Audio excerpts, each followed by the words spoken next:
अनेक राक्षस भेजे लेकिन कोई भी ठाकुर जी को नहीं मार पाया। तब नारद जी ने जाकर के कंस को एक युक्ति बताई और कंस से कहा, महाराज कंस, तुम्हारे पास एक कोई तोड़ेगा नहीं और जो तोड़ेगा वो तुमको छोड़ेगा नहीं, इसलिए इस धनुष को ले जाओ। हम अमर तो नहीं बना सकते लेकिन हां तुम्हारे प्राण धनुष में हैं, जिसने धनुष तोड़ा वही मारेगा। नारद जी ने कहा तुम धनुर्यज्ञ करो, और धनुर्यज्ञ में पुरस्कार देने के लिए, पुरस्कृत करने के लिए कृष्ण बलराम को बुलाओ। हर जगह मारपीट से काम नहीं होता, कुछ प्रेम से करो।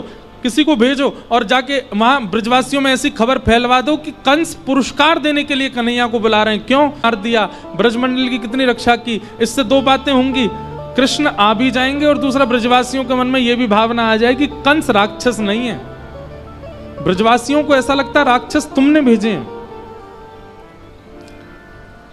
कंस बोला जो आज्ञा।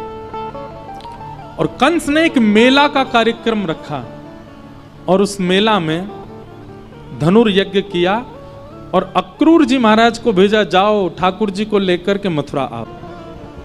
अक्रूर जी का प्रसंग भी बहुत सुंदर है पर बहुत विस्तृत है।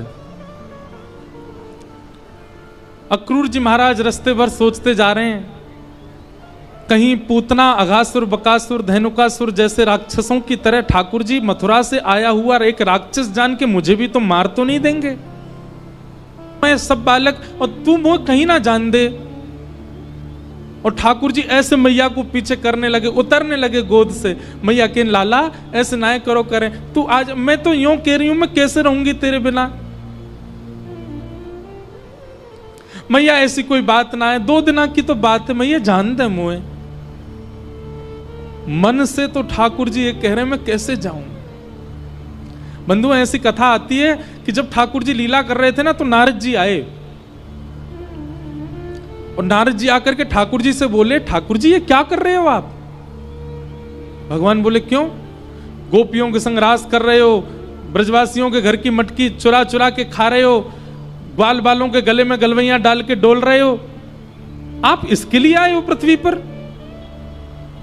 आप धर्म स्थापित करने आए हैं पृथ्वी पर।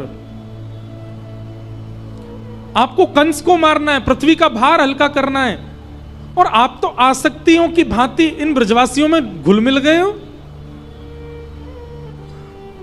कब मारेंगे आप कंस को, कब तक लीला चलेगी आपकी।